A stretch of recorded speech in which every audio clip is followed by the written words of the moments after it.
First opinion के नए अंक में आपका स्वागत है। दोस्तों, इस अंक में हम चर्चा करेंगे मायावती की। जैसा कि आप जानते हैं कि मायावती बहुजन समाज पार्टी की सुप्रीमो है, 4 बार उत्तर प्रदेश के मुख्यमंत्री रही हैं और इनका प्रभाव जो है दलित समुदाय के ऊपर में काफी ज्यादा रहा है। दरअसल इस बहुजन समाज पार्टी को दलितों की पार्टी भी कहा जाता है और ये राजस्थान से लेकर के छत्तीसगढ़, पंजाब हो, उत्तर प्रदेश हो, मध्य प्रदेश हो, सब जगह बहुजन समाज पार्टी का प्रभाव रहा है। लेकिन इस लोकसभा के चुनाव में, जिसका परिणाम अभी 4 जून को आया है, इसमें एक तो इनके पास में आज के तारीख में लोकसभा में कोई सदस्य नहीं है, अर्थात इनके सदस्यों की संख्या 0 हो गई है। दूसरी तरफ जो इनका मत प्रतिशत है, जो उत्तर प्रदेश इनका गढ़ है, वहां पर इनका मत प्रतिशत गिर करके सिर्फ 9.39 माने 9.5% से भी कम हो गया है। अब ये चिंता का विषय है। ये क्यों हुआ है, इस पर हम आगे चर्चा करेंगे। लेकिन एक बड़ी खबर आ रही है। बड़ी खबर ये आ रही है कि संभवतः कुछ महीनों में ही ये एनडीए में शामिल हो जाएंगे। और एनडीए भी कहना ठीक नहीं होगा। भारतीय जनता पार्टी के साथ में एक संभावना उभर करके सामने आ रही है कि भारतीय जनता पार्टी के साथ में बहुजन समाज पार्टी का गठजोड़ कम से कम उत्तर प्रदेश में हो जाएगा। और ये जब भी गठजोड़ होगा तो उत्तर प्रदेश तक सीमित नहीं रहेगा। ये इसका प्रभाव जो है, जैसा कि मैंने पहले कहा, छत्तीसगढ़ पर भी पड़ेगा, मध्य प्रदेश में भी पड़ेगा, पंजाब में भी होगा, राजस्थान में भी होगा। इतने राज्यों में तो कम से कम इस गठजोड़ का प्रभाव बहुत ज्यादा पड़ने वाला है। स्वाभाविक है, इससे दोनों ही दलों को फायदा होने वाला है। आखिर ये जो बात मैं कह रहा हूं कि बसपा और भारतीय जनता पार्टी के बीच में गठजोड़ हो जाएगा, इसके पीछे आखिर वजह क्या है और ऐसे कौन से कारण हैं जिन्होंने कंपेल किया है, बाध्य किया है इन दोनों पार्टियों को एक साथ आने के लिए। दोस्तों, इसके लिए पहले आपको उत्तर प्रदेश के जो सियासी राजनीति का इतिहास है, जो सियासी इतिहास है, उस पर थोड़ा गौर फरमाना होगा। मायावती अब तक 4 बार मुख्यमंत्री बनी है। वो कभी भी अपने बल पर अकेले आज तक मुख्यमंत्री नहीं बन पाई है। वो हमेशा ही कभी समाजवादी पार्टी के समर्थन से और अधिकांश समय भारतीय जनता पार्टी के समर्थन से मुख्यमंत्री बनी है। पहली बात तो ये है। और कभी भी भारतीय जनता पार्टी ने इनको धोखा नहीं दिया है। अगर अलग होना है, अलग होने का फैसला जब भी गठजोड़ से अलग होने का फैसला किसी ने किया है तो वो मायावती थी। मायावती बार बार छोड़ करके भारतीय जनता पार्टी को गई है और मायावती को एक गलतफहमी है और कुछ हद तक इस गलतफहमी में दम भी है कि वो जिसको चाहे दलित का वोट दिलवा सकती है, अर्थात वो जिसको चाहे अपना वोट, जो उनका वोट बैंक है, उसको ट्रांसफर कर सकती हैं। ऐसा पहले होता था, लेकिन अब ये संभव नहीं है।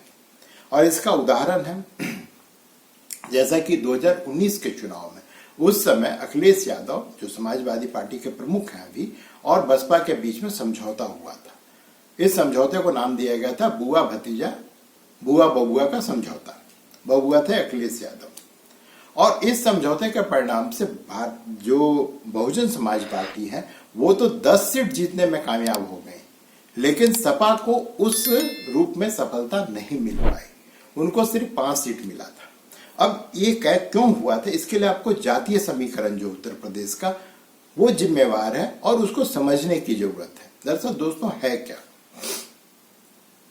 जो आज के तारीख में जातीय संघर्ष हो रहा है, और ये सिर्फ उत्तर प्रदेश और बिहार की बात मैं नहीं कर रहा हूं, पूरे देश में जो जातीय संघर्ष हो रहा है, वहां कहीं भी जो जातीय संघर्ष है वो ब्राह्मण वर्सेस दलित नहीं है, वो राजपूत वर्सेस दलित नहीं है, वो मध्य क्रम की जो जातियां हैं, जैसे कुछ जगहों पे जहां पर डोमिनेंट है कुर्मी, या कुछ जिन जगहों पे यादव डोमिनेंट है, इनका जो है संघर्ष जो है हमेशा ही दलितों के साथ में चलता रहता है।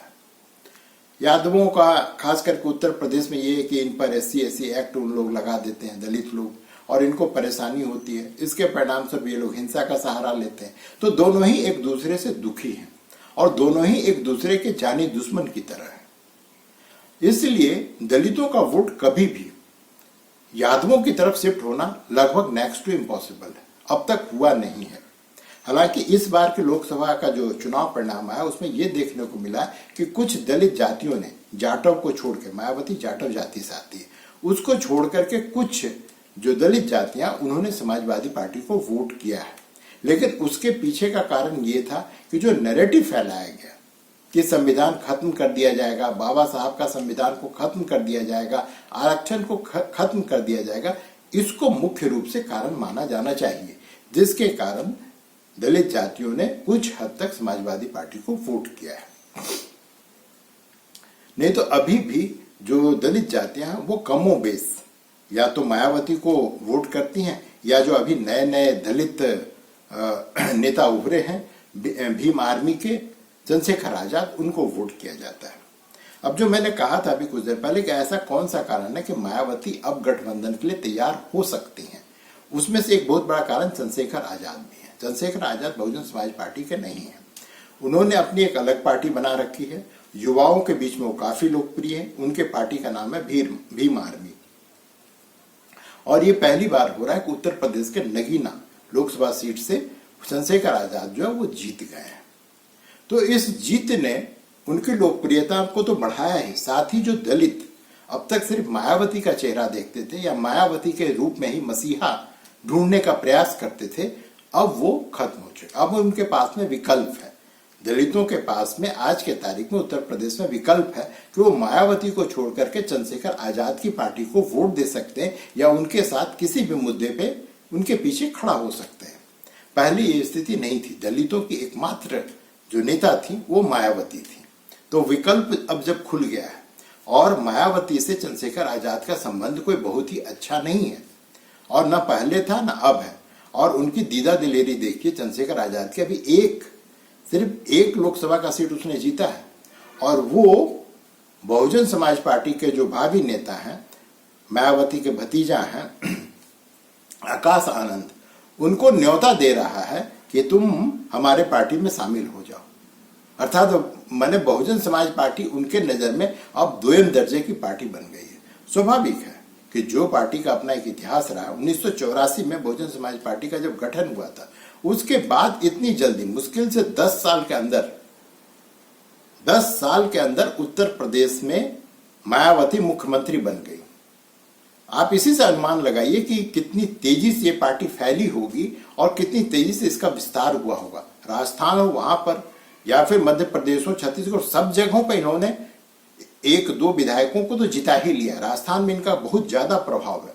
वहां पर जो है, जो कांग्रेस की पिछली सरकार थी, वो इनके ही बहुजन समाज पार्टी के विधायकों के सहयोग से ही वो सरकार बनी थी। हालांकि बाद में कांग्रेस ने उन सारे विधायकों को तोड़ लिया और कांग्रेस में उसका विलय करवा दिया। ये कांग्रेस का इतिहास है, और उन्होंने ऐसा किया, हर पार्टियां करती है, भारतीय जनता पार्टी भी करती है।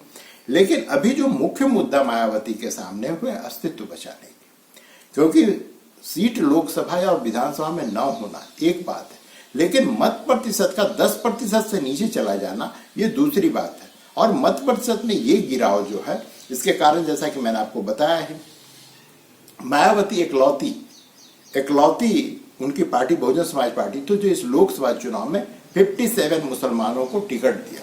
अकेले उत्तर प्रदेश में 19 मुसलमान उम्मीदवारों को उन्होंने लोकसभा चुनाव में उतारा, लेकिन नतीजा क्या रहा? 0, एक बड़ा सा 0। चुनाव परिणाम आने के पश्चात मायावती ने एक बयान दिया जो कि बहुत ही महत्वपूर्ण है। उन्होंने कहा कि जिस तरह से मैंने मुसलमानों को आगे बढ़ाने की कोशिश की, वो शायद हमें, अर्थात बहुजन समाज पार्टी को समझ नहीं पाए, और मुसलमानों ने हमें वोट नहीं किया। और भविष्य में मैं जब भी अब उम्मीदवार की घोषणा करूंगी, तो मैं मुसलमानों को टिकट देने से पहले काफी सोच समझ लूंगी, पहले उसको जान लूंगी, तभी उसको टिकट दूंगी। अर्थात ये जो इस बार जो मुसलमान ने एक मुश्त इंडिया गठबंधन अर्थात समाजवादी पार्टी और कांग्रेस को वोट किया है, इसने सिर्फ भारतीय जनता पार्टी को ही भौचक्का नहीं किया है, इसने अन्य पार्टियों के लिए भी रास्ता बंद करने का काम किया है। अब रास्ता कौन किसके लिए बंद कर रहा है? मुसलमान जो है वो तो उन्होंने तो तय कर लिया है कि जो भी मोदी को हरावेगा हम उसको वोट देंगे और हम किसी पार्टी को वोट नहीं देंगे। तो स्वाभाविक है कि जो पार्टियां हैं, जो राजनीतिक पार्टियां हैं, वो मुसलमान को टिकट क्यों देंगी? मुसलमान को क्यों टिकट देगी जब तुम्हें पता है कि वो मुसलमान जो है अपने समुदाय का वोट भी अपने पक्ष में नहीं कर सकता है। तो स्वाभाविक है कि आने वाले समय में मुसलमानों की उम्मीदवारी जो है वो भारतीय राजनीति में और घटती जाएगी और घटती जाएगी। और ये लोकतंत्र के लिए ठीक नहीं है कि आप 14-15% का जो एक समुदाय है उसको आप टिकट ही ना दें। इसके लिए सिर्फ और सिर्फ मुसलमान खुद जिम्मेदार है, क्योंकि वो घृणा से इतना भरा हुआ है। और जो उसके खास करके धार्मिक जो उसके आका हैं, उन लोगों ने जिस तरह से उनको ब्रेन वॉश कर दिया है कि अब उनके लिए भारतीय राजनीति में कहीं कोई जगह बचा नहीं है। वो या तो कांग्रेस के पक्ष में वोट करेंगे और कांग्रेस उनको टिकट नहीं देने जा रही है, क्योंकि कांग्रेस को पता है कि जो ही मुसलमान को टिकट देंगे वहां पे वोटों का ध्रुवीकरण हो जाएगा और वोटों का ध्रुवीकरण होने पर हम हार जाएंगे। यही स्थिति समाजवादी पार्टी की है। वो भी अब मुसलमानों को टिकट अब नहीं दे रही है, इक्का दुक्का टिकट दे रही है। 2-4-5 टिकट दे दिया, अगर 80 में से 5-10 टिकट दे तो क्या दिया? कुछ नहीं दिया। तो स्थिति मुसलमानों की अब ये हो रही है कि वो किसी और को वोट देने को तैयार नहीं है, और दूसरी तरफ जो अन्य पार्टियां हैं वो उसको जो उनके पसंदीदा पार्टी हैं वो उनको उम्मीदवार बनाने को तैयार नहीं है। तो ये अजीब सी स्थिति पैदा हो गई, और इस स्थिति ने भारतीय राजनीति के समीकरण को न सिर्फ बदला है, भविष्य में और भी समीकरण को और भी बदलेगा। जो बहुजन समाज पार्टी, जब उसको ये समझ में आ गया कि मुसलमान उनको वोट नहीं देने वाला, आप जब भी भारतीय जनता पार्टी से कोई भी पार्टी समझौता करती है तो उसका सबसे बड़ा दर्द क्या होता है कि हमको मुसलमान वोट नहीं करेगा। लेकिन जब मुसलमान ने खुद ही तय कर लिया कि हम उनको वोट नहीं देंगे, तो उसको भारतीय जनता पार्टी के साथ आने में फिर समस्या क्या है? कोई समस्या नहीं है। और अगर ये गठजोड़ उत्तर प्रदेश में हो जाता है, इस गठजोड़ का मतलब कि भारतीय जनता पार्टी और बसपा के बीच में गठजोड़ हो जाता है, तो ये आप जान लीजिए कि जो मुस्लिम वोट है उसकी प्रासंगिकता को ये पूर्ण रूप से खत्म कर देगा, पूर्ण रूप से खत्म कर देगा। इसलिए क्योंकि अगर दलित और जो अगड़े पिछड़े सब जब एक साथ हो जाएंगे तो उत्तर प्रदेश में मुसलमान और यादव इन दोनों की औकात नहीं मिलकर के चुनाव जीत ले। इनकी औकात नहीं कि चुनाव जीत ले, क्योंकि ये संभव ही नहीं है। क्योंकि जब पूरे के पूरा, क्योंकि भारतीय जनता पार्टी और बसपा के गठबंधन का मतलब ही है कि पूरा का पूरा जो पूरा जातीय समीकरण है वो इनके साथ खड़ा हो जाएगा। तो ये दोनों के लिए भारतीय जनता पार्टी वहां पे उसकी सीट कम हुई है, तो उसके सीट में स्वाभाविक है कि बढ़ोतरी होगी। और बसपा जो अपने अस्तित्व की लड़ाई लड़ रही है, क्योंकि एक तरफ उसको मुसलमान वोटों का, जहां पर मुसलमान वोट उसे मिलने वाला नहीं, दूसरी तरफ जो दलित वोट अब तक इंटैक्ट होकर के, मैंने पूर्ण रूप से एक मुश्त जो है मायावती को मिलता था, अब उसमें भी डेंट पड़ेगा। इसलिए डेंट पड़ेगा क्योंकि वहां पे भीम आर्मी अब धीरे धीरे सने सने पूरे उत्तर प्रदेश में अपना पैर फैला रही है। अब अगर ये दोनों एक दूसरे का वोट काटेंगे तो स्वाभाविक है कि दलित जो है, दलित समुदाय के किसी व्यक्ति के लिए चुनाव जीतना ही मुश्किल हो जाएगा। तो जरूरी है कि ये सब किसी न किसी का सहारा लें। जिस प्रकार से भीम आर्मी को इस बार दुत्कारा है समाजवादी पार्टी और कांग्रेस ने, जो बार बार कह भी रहा है कि इन लोगों ने हमको टिकट नहीं दिया, हमको अपने इंडी गठबंधन में शामिल तक नहीं किया, तो स्वाभाविक है उसमें भी कुछ करवाहट तो है, लेकिन इतनी करवाहट नहीं है कि भीम आर्मी आज के तारीख में भारतीय जनता पार्टी में शामिल हो जाए या उसके साथ सहयोग करने को तैयार हो जाए। अभी इतनी करवाहट नहीं फैली है। तो यहाँ पे विकल्प जो है भारतीय जनता पार्टी और बहुजन समाज पार्टी दोनों के लिए कि दोनों एक साथ आवे और दोनों एक साथ आकर के जो 2027 में विधानसभा का चुनाव होने वाला है और 29 में जो लोकसभा का चुनाव होगा उसकी तैयारी अभी से प्रारंभ कर दे। और तैयारी दोनों पक्ष ने तैयारी करनी प्रारंभ कर भी दी है। इसका सबसे ताजा उदाहरण है कि राहुल गांधी अपने वायनाड सीट को छोड़ने को तैयार है, क्योंकि उनको उत्तर प्रदेश में अपना भविष्य अब दिखाई दे रहा है। अभी उनके पास 7 सीट है, इस 7 सीट में उनको अपना भविष्य दिखाई देने लगा है। और समाजवादी पार्टी तो अभी 7वें आसमान पे है, क्योंकि भाई पहली बार समाजवादी पार्टी 37 सीट वहां पे निकाल पाई है। तो ये दोनों ही बड़े ऊंची उड़ान भर रहे हैं। लेकिन जो जातीय समीकरण है और जिस तरह से समीकरण में बदलाव आ रहा है, ये जान लीजिए कि दोनों ही पक्ष के लिए, एनडीए के लिए और इंडिया अलायंस दोनों के लिए फिर से जो है बैठ करके फिर से नई रणनीति बनाने की जरूरत है, क्योंकि जो आकाश में उड़ रहे हैं उनको गिरने में समय नहीं लगेगा और जो गिरा हुआ है उसको उठने में समय नहीं लगेगा। क्योंकि उत्तर प्रदेश की राजनीति जितना आप सपाट समझते हैं, सीधा समझते हैं, उतना है नहीं। इसमें कब कहां कौन पलटा मारे ये कहना मुश्किल है। और 24 का जो चुनाव है इसका सबसे अच्छा उदाहरण है। जिस प्रकार से वहां पर एक मुश्त मुसलमानों ने समाजवादी पार्टी के पक्ष में वोट किया और कांग्रेस के पक्ष में वोट किया, साथ में उसमें जुड़ गई कुछ दलित जातियां, जिसकी संभावना समाजवादी पार्टी को भी नहीं थी। समाजवादी पार्टी के लिए भी जो ये रिजल्ट आया है ये चौंकाने वाला रिजल्ट है, क्योंकि उसे भी सपने में भी ये उम्मीद नहीं थी कि उसको 37 सीट मिल जाएगा। और कांग्रेस के बारे में तो सोचे, वो तो राहुल गांधी के अंत समय तक हिम्मत नहीं हुई जाके अमेठी में चुनाव लड़े, उसे बाध्य किया गया कि आप रायबरेली में चुनाव लड़िए। तो इन दोनों के लिए ही जो ये चुनाव का परिणाम था ये बहुत ही अप्रत्याशित था। अब इस अप्रत्याशित चुनाव ने इन लोगों को जहां एक बूस्ट किया है, इन लोगों को अब सबको अपना भविष्य दिखाई दे रहा है 2027 में कि यहाँ पे उत्तर प्रदेश में विधानसभा का चुनाव होगा तो हम लोग दोनों साथ साथ मिलकर के यूपी के दो लड़के कुछ कर गुजरेंगे। अब इस कर गुजरेंगे वाले जो मानसिकता है इसको रोकने के लिए जरूरी है कि बसपा को अगर अपना अस्तित्व बचाना है तो उसको भाजपा के पास जाना ही पड़ेगा। और आज के तारीख में हमेशा मायावती बहुत ही टफ बार्गेनर रही हैं। वो मोल भाव बहुत ही सख्त हाथों से करती हैं, लेकिन अब उनके हाथों से ये शक्ति जा चुकी है और ये बात मायावती को समझ में भी आ गई है। अभी पिछले 2-3 दिनों से जो बयान वो दे रही है, जिस प्रकार से वो मोदी के पक्ष में खड़ी हो रही है, प्रधानमंत्री के पक्ष में खड़ी हो रही है, और जिस प्रकार से उन्होंने खुल के कहा है कि इस्लामी आतंकवाद के खिलाफ जो मोदी कदम उठा रहे हैं हमें उसका समर्थन करना चाहिए और इसमें हमको राजनीति नहीं ढूंढना चाहिए, ये अपने आप में, ये बयान अपने आप में बहुत कुछ कहता है कि मायावती भी वक्त के साथ बहुत कुछ सीख चुकी हैं। उनको भी अब वो परिपक्व नेता है, पूरे मैच्योर पॉलिटिशियन है, उनको भी अब समझ में आ गया कि कौन उनके पक्ष में खड़ा होगा और कौन उनको छोड़ करके चला जाएगा और कौन उनको धोखा देगा।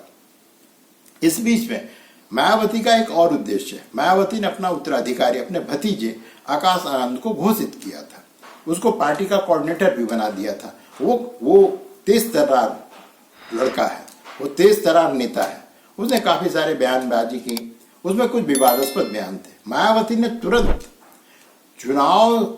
जब ये चुनाव प्रचार के दौरान ही उसे घर बिठा दिया, उसे कोऑर्डिनेटर के पद से हटा दिया और बोला कि अभी तुम्हें मैच्योर होने की जरूरत है, मैच्योर होने की जरूरत है। और फिर से जो दलित युवा हैं जिस प्रकार से मांग कर रहे हैं कि आकाश आनंद को लाया जाए, तो आने वाले समय में मायावती का एकमात्र उद्देश्य ये होगा कि न सिर्फ सत्ता प्राप्ति या सत्ता में सहयोगी बने, बल्कि अपने भतीजे को अपने जीते जी एस्टैब्लिश करके जाए। और ये जो कारण है, ये कारण ही मायावती को भाजपा के साथ में लाती है। कौन भूल सकता है लखनऊ का गेस्ट हाउस कांड? उस दिन समाजवादी नेताओं ने मायावती को कमोबेश मार ही डाला था। ये 90 के दशक की बात है दोस्तों, मार ही डाला था। उस समय लालजी टंडन जो है वो बीच बचाव करके मायावती को वहां से निकाल करके लाए थे। मायावती इस चीज को कभी नहीं भूली है। हालांकि राजनीतिक रूप से उन्होंने भारतीय जनता पार्टी को कई बार ठेंगा दिखाया है, लेकिन अब उनको भी समझ में आ गया कि ठेंगा दिखाने का समय अब जा चुका है। अब समय है सहयोग का, अब समय है साथ चलने का, और जब साथ चलेंगे तभी राजनीतिक अस्तित्व बचा रह पाएगा। और भारतीय जनता पार्टी के लिए उसके लिए भी जरूरी है कि उत्तर प्रदेश जो देश का सबसे बड़ा राज्य है, जहां से सबसे ज्यादा सांसद लोकसभा पहुंचते हैं, तो उसको जरूरी है कि वो अपनी संख्या को बढ़ावे। तो दोनों को एक दूसरे की जरूरत है, दोनों को ही एक दूसरे की जरूरत है, और दोनों ही जब एक साथ में आवेंगे तभी उत्तर प्रदेश में एक बहुत बड़ी ताकत बनके फिर से उभर पाएंगे। आज के अंक में दोस्तों बस इतना ही। वीडियो देखने के लिए धन्यवाद।